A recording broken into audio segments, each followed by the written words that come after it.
Hi friends, R4യിലേക്ക് സ്വാഗതം.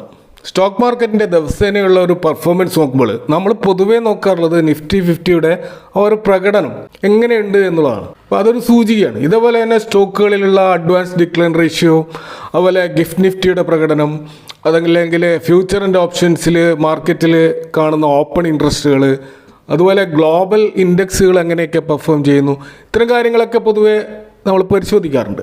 എന്നാൽ ഇപ്പോൾ ഇത്തരം ഇൻഡിക്കേറ്ററുകളുടെ കൂടെ ഒഴിച്ചുകൂടാനാവാത്ത ഒരു പുതിയ ഇൻഡിക്കേറ്റർ വന്നിരിക്കുകയാണ്.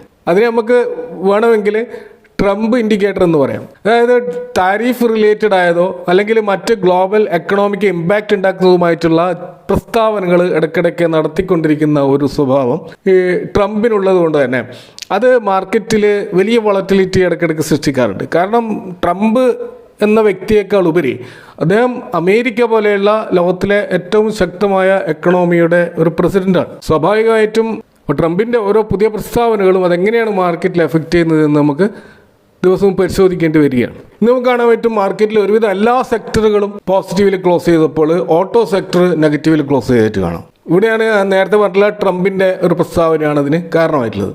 അപ്പോൾ നമുക്കറിയാം ഓട്ടോ ഇൻഡെക്സിൽ ഏകദേശം 15ഓളം സ്റ്റോക്കുകളാണുള്ളത്. ആ 15 സ്റ്റോക്കുകളിൽ 11 സ്റ്റോക്കുകളും താഴോട്ടേക്ക് വന്നതായിട്ട് കാണാം. 4 സ്റ്റോക്കുകൾ മാത്രമാണ് അപ്സൈഡ് പോയിട്ടുള്ളൂ. അപ്പോൾ ഈ ഓട്ടോ സ്റ്റോക്കുകൾ ഇങ്ങനെ ഒരു ഫ്ലോൾ ഉണ്ടാവാനുള്ള കാരണം ഈ ഡൊണാൾഡ് ട്രംപ് കഴിഞ്ഞ ദിവസം നടത്തിയ ഒരു പ്രസ്താവനയാണ്. അതായത് അമേരിക്കയിൽ ഇറക്കുമതി ചെയ്യുന്ന കാറുകൾ, അത് ഏത് രാജ്യത്ത് നിന്നാകട്ടെ, അത് ഇറക്കുമതി ചെയ്യുമ്പോൾ അതിൽ 25% ഇമ്പോർട്ട് ടാക്സ് ഏർപ്പെടുത്തും എന്നുള്ള ആ ഒരു പ്രസ്താവനയാണ് ഓട്ടോ സെക്ടറിൽ വലിയൊരു ഫോളിന് കാരണമായിട്ടുള്ളത്. അപ്പോൾ ഈ ഒരു താരിഫ് ഏപ്രിൽ 2 മുതൽ പ്രാബല്യത്തിൽ വരും എന്നാണ് അദ്ദേഹം പറഞ്ഞിട്ടുള്ളത്. അപ്പോൾ ഓട്ടോ ഇൻഡെക്സിലുള്ള പല പ്രധാനപ്പെട്ട സ്റ്റോക്കുകളിലൊന്നല്ല ടാറ്റ മോട്ടോഴ്സിൽ ഇത് വലിയ എഫക്റ്റ് ഉണ്ടാക്കിയിരിക്കുകയാണ്. ഏകദേശം 5% ഫോൾ നമ്മളതിൽ കാണാൻ പറ്റും. അതുപോലെ അശോക് ലേലൻഡ്, മദേഴ്സൺ, അതുപോലെ ഭാരത് ഫോർജ്, ബാലകൃഷ്ണ ഇൻഡസ്ട്രീസ് പോലെയുള്ള സ്റ്റോക്കുകളിലും ഈ ഒരു ക്രാഷ് നമുക്ക് കാണാൻ പറ്റും. ഏകദേശം 1% മുതൽ 5% ഒരു ഫോളാണ് ഈ സ്റ്റോക്കുകളിലൊക്കെ നമുക്ക് കാണുന്നത്. അപ്പോൾ ഈ ഓട്ടോ ഇൻഡെക്സിലുള്ള 11 സ്റ്റോക്കുകൾ ഡിക്ലൈൻ ചെയ്തു എന്ന് ഞാൻ പറഞ്ഞു. അവിടെ അഡ്വാൻസ് ചെയ്ത 4 സ്റ്റോക്കുകൾ നമ്മൾ നോക്കുമ്പോൾ അത് അമേരിക്കയിൽ വലിയ എക്സ്പോർട്ടൊന്നും ഇല്ലാത്ത കമ്പനികളാണ് അത് അഡ്വാൻസ് ചെയ്തതെന്ന് നമുക്ക് കാണാൻ കഴിയും. നമുക്ക് ഇന്നത്തെ നിഫ്റ്റിയുടെ ഒരു ചാർട്ടിലേക്ക് വന്നു കഴിഞ്ഞാൽ ഡെയിലി ചാർട്ടിൽ 200-ഡേ മൂവിങ് ആവറേജ് 50-ഡേ മൂവിങ് ആവറേജും തമ്മിലുള്ള ആ ഒരു അന്തരം നമ്മൾ നോക്കിക്കഴിഞ്ഞാൽ അതിൽ വലിയൊരു ഗ്യാപ്പാണ് നമ്മൾ കാണുന്നത്. ഇപ്പോൾ ഒരു ഷോർട്ട് ടേം മൂവിങ് ആവറേജ് ഒരു ലോങ് ടേം മൂവിങ് ആവറേജിനെ ക്രോസ് ചെയ്ത് മുകളിലേക്ക് പോകുമ്പോഴാണ് നമ്മൾ പൊതുവെ അതിനെ ഗോൾഡൻ ക്രോസ് ഓവർ എന്ന് പറയുക. ഇപ്പോൾ പൊതുവെ ഇതിനായിട്ട് നമ്മൾ 50-ഡേ മൂവിങ് ആവറേജ് 200-ഡേ മൂവിങ് ആവറേജിനെ ക്രോസ് ചെയ്യുമ്പോഴാണ് അങ്ങനെ പറയാറുള്ളത്. അപ്പോൾ അങ്ങനെ ക്രോസ് ചെയ്ത് കഴിഞ്ഞാൽ അതിൻ്റെ ഒരു വ്യാഖ്യാനം പൊതുവെ ടെക്നിക്കൽ അനാലിസ്റ്റുകൾ പറയാറുള്ളത് അതൊരു ബുള്ളിഷ് സിഗ്നൽ കാണിക്കുന്നു എന്നുള്ളതാണ്. അപ്പോൾ ഇവിടെ ട്രെൻഡിൽ ഒരു പൊട്ടൻഷ്യൽ ചേഞ്ച് വന്നിട്ടുണ്ട് എന്നാണ് അതിൽ നിന്നും പൊതുവെ ടെക്നിക്കൽ അനാലിസ്റ്റുകൾ വ്യാഖ്യാനിക്കാറുള്ളത്. എന്നാൽ അതിൻ്റെ അർത്ഥം ഇത് ഒരിക്കലും തെറ്റാത്ത ഒരു പെർഫെക്റ്റ് ഇൻഡിക്കേറ്ററാണ് എന്നുള്ളതല്ല. കാരണം മറ്റ് ഫാക്ടേഴ്സും ചിലപ്പോൾ ഇത്തരം നിഗമനങ്ങളിലേക്ക് എതിരായിട്ട് സ്വാധീനിച്ചേക്കാം. അങ്ങനെയാകുമ്പോൾ ഇത്തരം ഇൻഡിക്കേറ്ററുകൾ ഫലം ചെയ്യണമെന്നില്ല. എങ്കിലും ഒരു 60% മുതൽ 70% വരെയുള്ള ഒരു ആക്യുറസി നമുക്ക് ഇൻഡിക്കേറ്ററുകളിൽ നിന്ന് പ്രതീക്ഷിക്കാം. അപ്പോൾ ഈ ഗോൾഡൻ ക്രോസ് ഓവറിൻ്റെ നേരെ വിപരീതമാണ് ഡെത്ത് ക്രോസ് ഓവർ. ഇത് എപ്പോഴാണ് സംഭവിക്കുക എന്ന് വെച്ചാൽ 200-ഡേ മൂവിങ് ആവറേജിനെ ക്രോസ് ചെയ്തുകൊണ്ട് 50-ഡേ മൂവിങ് ആവറേജ് താഴോട്ടേക്ക് പോകുമ്പോഴാണ് അതിന് നമ്മൾ ഡെത്ത് ക്രോസ് ഓവർ എന്ന് പറയാം. ഇപ്പോൾ നിഫ്റ്റിയിൽ ഇത്തരം ഒരു ഡെത്ത് ക്രോസ് ഓവർ നടന്നതായിട്ട് നമുക്ക് കാണാൻ പറ്റും. എന്നാൽ ഇപ്പോൾ ഒരു ഗോൾഡൻ ക്രോസ് ഓവർ നടന്നിട്ടില്ല. അത് നടക്കുമ്പോൾ മാത്രമാണ് നിഫ്റ്റിയിൽ നമുക്കൊരു അപ്സൈഡ് മൂവ് പെർമനൻ്റ് ആയിട്ട് പ്രതീക്ഷിക്കാൻ പറ്റുള്ളൂ എന്നാണ് ഈ ഒരു ഇൻഡിക്കേറ്റർ നൽകുന്ന സൂചന. എന്നാൽ നമ്മൾ ചില സ്റ്റോക്കുകളിലേക്ക് വന്നു കഴിഞ്ഞാൽ അവിടെ ഇത്തരം ഗോൾഡൻ ക്രോസ് ഓവർ നടന്നതായിട്ട് കാണാൻ കഴിയും. ഇപ്പോൾ ഉദാഹരണത്തിന് ഇവിടെ ഒരു എഡ്യൂക്കേഷൻ പർപ്പസിന് വേണ്ടി മാത്രം പറയുകയാണ്. ഇന്റർ ഗ്ലോബ് ഏവിയേഷൻ എന്ന സ്റ്റോക്ക് എടുക്കുക. ഇന്റർ ഗ്ലോബ് ഏവിയേഷൻ എന്ന് പറയുന്നത് ഇന്ത്യയിലെ ലാർജസ്റ്റ് ലോ കോസ്റ്റ് എയർലൈൻ ആയിട്ടുള്ള ഇൻഡിഗോ എയർലൈൻസിൻ്റെ പേരന്റ് കമ്പനിയാണ്. അപ്പോൾ അതിൻ്റെ ഒരു സ്റ്റോക്കിൽ നമുക്ക് കാണാൻ കഴിയുന്നത് അതിൻ്റെ ഗോൾഡൻ ക്രോസ് ഓവർ നടന്നതായിട്ട് കാണാൻ കഴിയും. അപ്പോൾ മാർച്ച് 25-ാം തീയതി അത് നടന്നിട്ടുണ്ട്. അപ്പോൾ ആ ഗോൾഡൻ ക്രോസ് ഓവർ നടന്ന ആ പോയിന്റിലുള്ള പ്രൈസ് എന്ന് പറയുന്നത് 4449 രൂപയായിരുന്നു. ഒരു ഹൈ വോള്യത്തിലാണ് ആ ക്രോസ് ഓവർ നടന്നിട്ടുള്ളത്. അതിനുശേഷം 5024 എന്ന പ്രൈസിലാണ് സ്റ്റോക്ക് ക്ലോസ് ചെയ്തത്. ഏകദേശം 2% മൂവ് ആ ഗോൾഡൻ ക്രോസ് ഓവറിന് ശേഷം അതിൽ നടന്നതായിട്ട് നമുക്ക് കാണാൻ പറ്റും. ഇനി മറ്റൊരു ഉദാഹരണം എടുക്കുകയാണെങ്കിൽ HDFC ബാങ്ക്, നമുക്കറിയാം ഇന്ത്യയിലെ ടോപ്പ് പ്രൈവറ്റ് സെക്ടർ ബാങ്കാണ്. ഇതിൻ്റെ ഒരു ഗോൾഡൻ ക്രോസ് ഓവർ നടന്നതായിട്ട് നമുക്ക് കാണാൻ കഴിയും.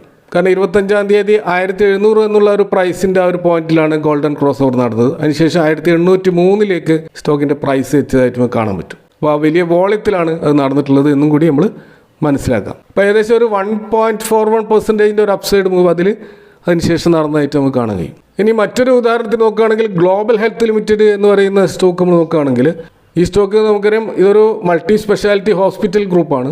ഈ സ്റ്റോക്കിൻ്റെ ഗോൾഡൻ ക്രോസ് ഓവറും 25-ാം തീയതി നടന്നിട്ടുണ്ട്. അത് 1135 എന്ന പ്രൈസിലാണ് നടന്നിട്ടുള്ളത്. ഇപ്പോൾ വലിയൊരു വോള്യത്തിലാണ് അവിടെയും ക്രോസ് ഓവർ നടന്നിട്ടുള്ളത്. ഇപ്പോൾ 1220 എന്ന പ്രൈസ് റേഞ്ചിൽ നമുക്ക് കാണാൻ പറ്റും. 0.9% ഒരു അപ്സൈഡ് മൂവ് അതിന് ശേഷം നടന്നതായിട്ട് നമുക്ക് കാണാൻ കഴിയും. അപ്പോൾ ഈ ഒരു ഗോൾഡൻ ക്രോസ് ഓവർ ഒരിക്കലും ബൈ റെക്കമെൻഡേഷൻ അല്ല.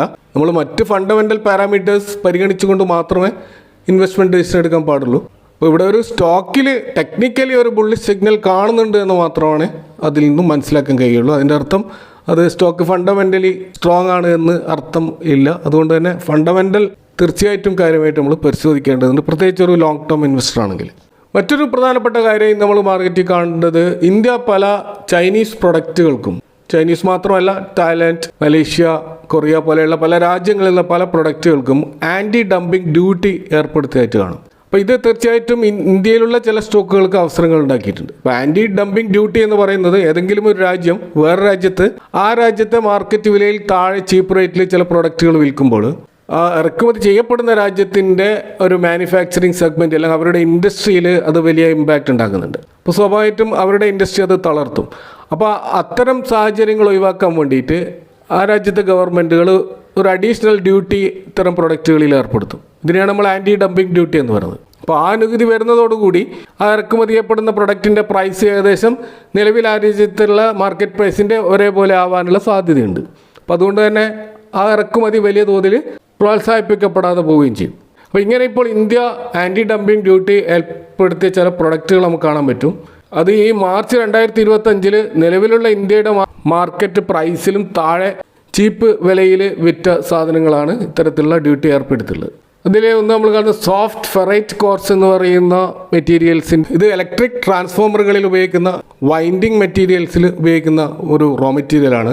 അതേപോലെ വാക്യൂം ഇൻസുലേറ്റഡ് ഫ്ലാസ്ക്, അതുപോലെ അലൂമിനിയം ഫോയിൽ, പ്രത്യേകിച്ച് ഫുഡ് പാക്കിങ്ങിനൊക്കെ ഉപയോഗിക്കുന്ന അലൂമിനിയം ഫോയിലാണ് ഇവിടെ ഉദ്ദേശിക്കുന്നത്. അതുപോലെ ട്രൈക്ലോറോ ഐസോസൈനോറിക് ആസിഡ്, ഇത് വാട്ടർ ട്രീറ്റ്മെൻറ്റിന് ഉപയോഗിക്കുന്ന ഒരു കെമിക്കലാണ്. അതുപോലെ പോളിവിനൈൽ ക്ലോറൈഡ് പേസ്റ്റ് റേസിൻ, ഇത്തരത്തിലുള്ളൊരു സ്പെഷ്യാലിറ്റി കെമിക്കലാണ്. ഇതിനൊക്കെയാണ് ആൻറ്റി ഡംപിങ് ഡ്യൂട്ടി ഏർപ്പെടുത്തിയിട്ടുള്ളത്. കൂടാതെ ആക്രിലിക് സോളിഡ് സർഫേസ് ഇമ്പോർട്ട് ചെയ്യുന്നതിനും ആൻറ്റി ഡംപിങ് ഡ്യൂട്ടി ഏർപ്പെടുത്തിയിട്ടുണ്ട്. അപ്പോൾ central board of indirect taxes and customs ആണ് ഈ ഡ്യൂട്ടി ഏർപ്പെടുത്തുക. റവന്യൂ ഡിപ്പാർട്ട്മെൻറ്റ് കീഴിലുള്ള ഈ ബോർഡാണ് ഈ തീരുമാനം എടുക്കുന്നത്. അപ്പോൾ അത് ഓരോ പ്രൊഡക്റ്റിനും എത്ര കാലാവധിയിലേക്കാണ് ഈ ആൻറ്റി ഡംപിങ് ഡ്യൂട്ടി എന്നതും അതിൻ്റെ ഭാഗമായിട്ട് നിശ്ചയിച്ചിട്ടുണ്ടാവും. അത് ചിലപ്പോൾ 5 years ആവാം, ചിലപ്പോൾ വെറും 6 months ആവാം. അപ്പോൾ ഈ ഒരു ആൻറ്റി ഡംപിങ് ഡ്യൂട്ടി വന്നതിൻ്റെ പേരിൽ നമ്മൾ ഇന്ത്യയിലുള്ള ചില സ്റ്റോക്കുകളിൽ ഒരു അവസരങ്ങൾ ഉണ്ടായതായിട്ട് നമുക്ക് കാണാൻ കഴിയും. അതിലൊന്ന് കോസ്മോ ഫെറിറ്റസ് ലിമിറ്റഡ് ആണ്. ഇത് നമ്മൾ നേരത്തെ സൂചിപ്പിച്ച ഫെറൈറ്റ് കോർ, ഈ മാഗ്നറ്റിക് കോറാണ്. ഇത് ഉൽപ്പാദിപ്പിക്കുന്ന ഈ ഒരു കമ്പനിയിൽ അതൊരു പോസിറ്റീവായി വന്നതായിട്ട് കാണാൻ പറ്റും. പക്ഷേ ഈ കമ്പനി നമ്മൾ ശ്രദ്ധിക്കണം, ഇതൊരു മൈക്രോ ക്യാപ്പ് കമ്പനിയാണ്. വെറും 258 കോടി മാർക്കറ്റ് ക്യാപ്പുള്ള കമ്പനിയാണ്. മറ്റൊരു സ്റ്റോക്ക് ഹിൻഡാൽക്കോ ആണ്. ഹിൻഡാൽക്കോയിൽ ഓൾറെഡി പല പോസിറ്റീവായിട്ടുള്ള വാർത്തകളും വന്നുകൊണ്ടിരിക്കുന്ന ഒരു സന്ദർഭമാണ്. കൂടാതെ ഈ ഒരു അവസരം അവർക്ക് കൂടുതൽ, കാരണം അവരുടെ പ്രധാനപ്പെട്ട ഒരു പ്രൊഡക്റ്റാണ് അലൂമിനിയം ഫോയിൽ. അപ്പോൾ അവിടെയും ഹിൻഡാൽക്കോയിൽ ഈ ന്യൂസ് പോസിറ്റീവായിട്ട് വരാനുള്ള സാധ്യതയുണ്ട്. അതുപോലെ മറ്റൊരു സ്റ്റോക്ക് സ്റ്റൈലം ഇൻഡസ്ട്രീസ് ആണ്. ഡെക്കറേറ്റീവ് ലാമിനേറ്റ്സ് ഉൽപ്പാദിപ്പിക്കുന്ന കമ്പനിയാണ്. സ്റ്റൈലം എന്നുള്ള ആ ഒരു ബ്രാൻഡിൽ നമുക്ക് ഈ പ്രൊഡക്റ്റുകൾ മാർക്കറ്റിൽ കാണാൻ പറ്റും. ഇവർ യൂറോപ്പിലും സൗത്ത് ഈസ്റ്റ് ഏഷ്യൻ രാജ്യങ്ങളിൽ എക്സ്പോർട്ട് ചെയ്യുന്ന ഒരു കമ്പനി കൂടിയാണ്. അപ്പോൾ ഈ സ്റ്റോക്കുകൾ നിങ്ങൾക്ക് വാച്ചിൽ സ്റ്റഡി ചെയ്തുകൊണ്ട് ഇതിനെപ്പറ്റി കൂടുതൽ പഠിക്കാവുന്നതാണ്. അപ്പോൾ ഈ ഒരു ആൻറ്റി ഡംപിങ് ഡ്യൂട്ടിയുമായി ബന്ധപ്പെട്ട വേറെ കെമിക്കൽ സ്റ്റോക്കുകൾ ഏതെങ്കിലും നിങ്ങളുടെ അറിവിലുണ്ടെങ്കിൽ ഇവിടെ കമൻറ്റ് ചെയ്യുക. ഈ വിഷയവുമായി ബന്ധപ്പെട്ട നിങ്ങളുടെ അഭിപ്രായങ്ങൾ കമൻറ്റുകൾ അറിയിക്കുക. Thank for watching. See you next time with another video.